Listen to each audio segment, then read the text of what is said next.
Earlier today, I spoke with His Majesty the King to request the dissolution of Parliament.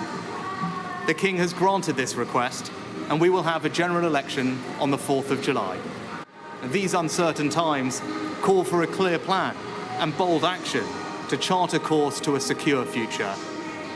You must choose in this election who has that plan, who is prepared to take the bold action necessary to secure a better future for our country and our children.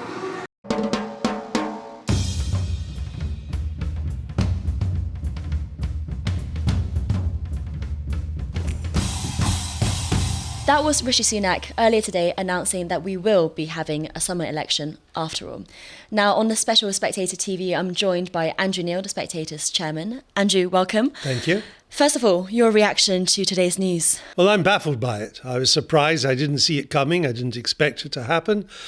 I thought he would hold on to the autumn, probably late November. I still think that made sense. I was interested that he gave no reason when he spoke outside Downing Street why he decided to go on July the 4th. He gave no reason as to why he had come out with this surprise.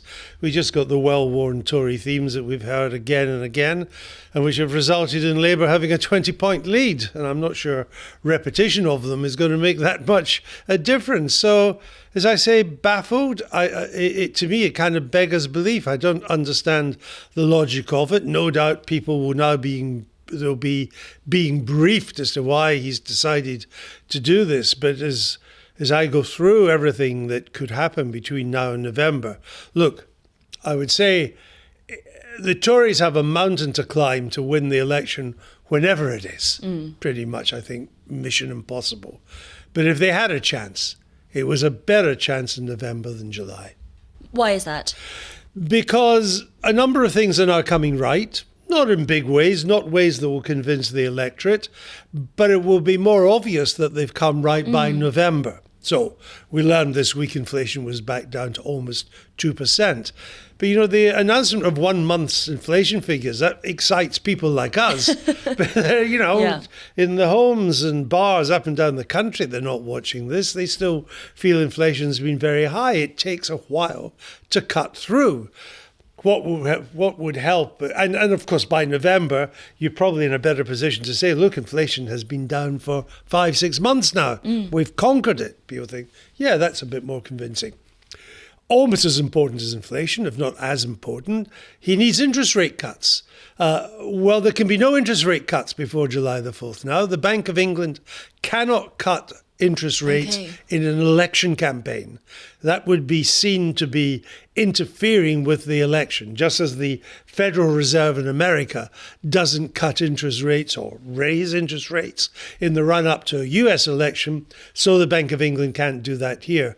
Whereas if he'd waited to November, there could have been 1, maybe 2 cuts in interest rates with the knock-on effect that would have on mortgages. And thirdly, on the economic front, we know now that after a terrible period of squeezed living standards, wages are now rising faster than prices. In other words, real wages are rising. And we know that that is going to continue into the summer and into the autumn. So again, that would be a strong message to go to in November.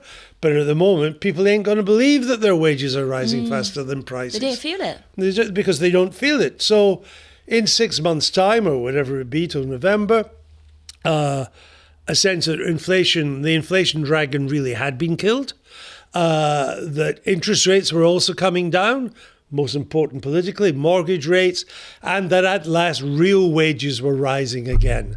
And you could see then a sense that, yeah, maybe our living standards are coming back. He can do none of that this side of July the 4th. And then there's also Rwanda, of course, this Boris Johnson era policy that he chose to inherit. He chose to kind of stick his record on, which flights may be taking off later this year. So why not wait for that? Well, that's true. And look, I don't know enough about it, but I doubt that there'll be any Rwanda flights this side of July the 4th. And if there is, it'll be a token one. And people will not be convinced by that. And if I was a Labour advisor in the Labour Party, I would just say, look, it's a cut and run job because they've not stopped the boats and they're getting the election in before the mass summer migration across the channel in July and August because they've not solved the problem. Now, that may or may not be true, but it's quite an effective thing to say. So I don't think that helps them either in any way. It doesn't give them enough time. People are not convinced. And we're about to get some, not the illegal migration of the boat people, but we're about to get new migration figures coming out this week, which will not be great for the government. There will still be a lot more than people want and won't reflect the recent steps the government's taken to cut legal migration. But lo and behold, we would have had the impact of these steps by the autumn. Yeah. It will be irrelevant by then. So it is why I'm genuinely baffled. I can think of no good reason other than that Rishi Sunak's had enough and he wants out. Yeah, I mean, I guess he's just thinking, for all of the reasons that you've said, maybe the positive story will never be positive enough. Is there also an argument that actually the longer you wait, the more MPs might defect to Reform or Labour? And so he's just kind of thinking it literally can't get better than it currently is. He might be thinking that. And, you know, he might be right that it doesn't matter how good the story gets. He's still in for a hiding to nothing. You know, that would be probably my instinct. Even if I'm not arguing that if he waited to November, he would win. I'm simply arguing that he would have a better chance of winning or at least mitigating the size of the Labour majority than by going on July the 4th. And lots of things can go wrong for the Tory party again, which does seem to be incredibly accident-prone. But Labour's pretty accident-prone too. I mean, I would have taken the chance. You know, Harold Wilson, not Harold Wilson, he was the Labour Prime Minister. Harold Macmillan, the old Tory, wise old Tory owl of a Prime Minister, who won a landslide in 1959, he used to argue that what determined politics were events, dear boy, events. Well, although Labour has a near impregnable lead in the polls, there's something quite flaky, there's something quite fragile about the Labour Party. It doesn't seem ready for prime time. It doesn't seem as if it's really got its act together. It suffers from self-inflicted wounds like the Angela Rayner business or David Lammy's rather childish student politician response to the International Criminal Court going for the Israeli Prime Minister. So, look, it's what Don Rumsfeld would have called one of the known unknowns. Maybe Labour will sail through the summer and into the autumn and they'll still be in good shape. But it may be also they will have done something stupid by then because they're prone to do it. So I would have waited and given them a bit of time to see what happens. Yes, a bit dangerous for the Tories, who are in a kind of self-inflicted mess. But also Labour are not. Labour, you know, I was very close to the election in 97. And there is no question. Tony Blair and Gordon Brown, they were ready for prime time in 97. They were really ready by 95, 96 for prime time. This lot are not.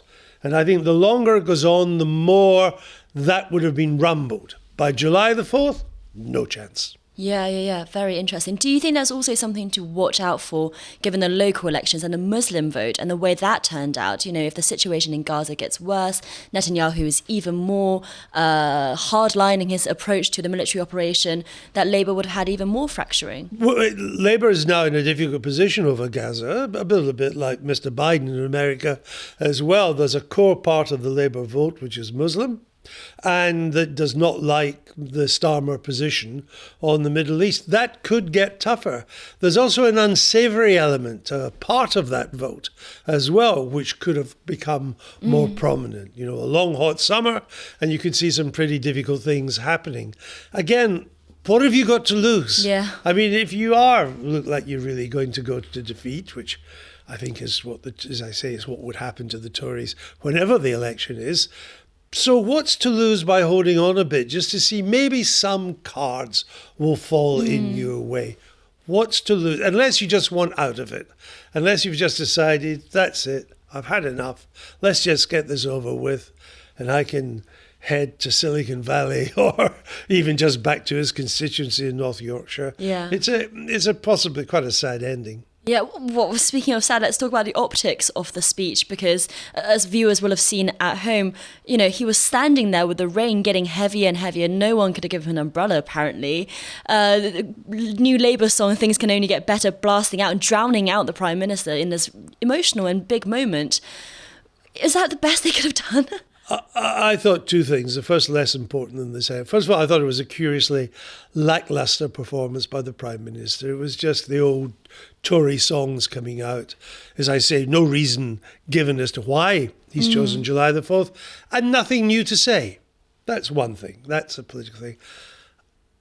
For me, more important, I thought the whole scene was emblematic of the state we're now in. I mean, here is the British Prime Minister standing in the rain. They couldn't even provide an umbrella for him.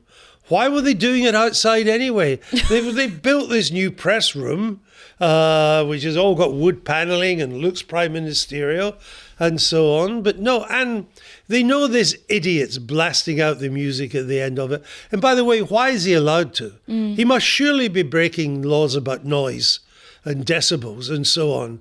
And yet we do nothing about it, just like we do nothing about these Just Stop Oil idiots stopping ordinary working people from trying to get to their jobs.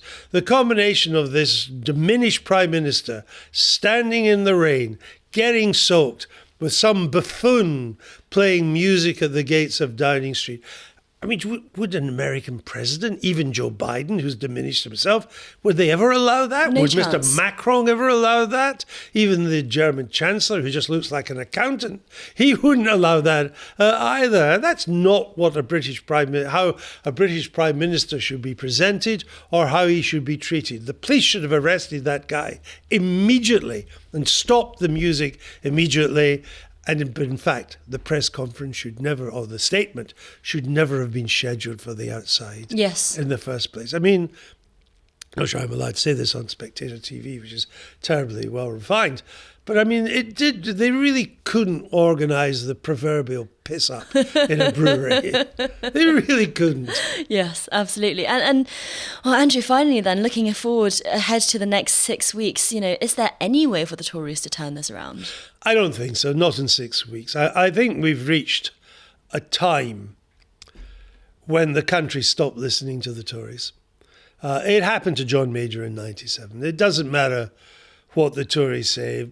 People just say, nah, you've had your time. Yeah. You've had enough. We're not gagging for Keir Starmer in the way that we really wanted Tony Blair to be our new Prime Minister in 97. We're not gagging for him, but your time is up. And I don't think there's much they can do about that. And I'm struck.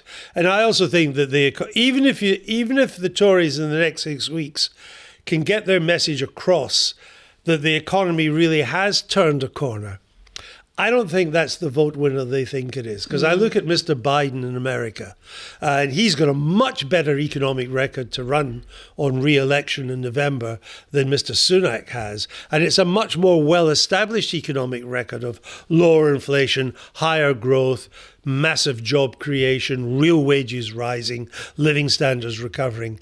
And yet, despite all that, he is still lagging in the polls.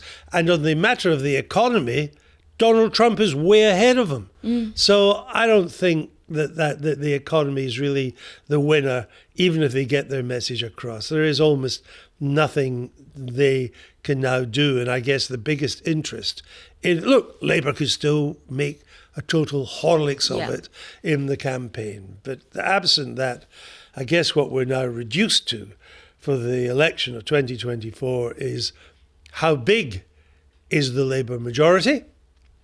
And how decimated will the SNP be in Scotland? These are the two big stories now.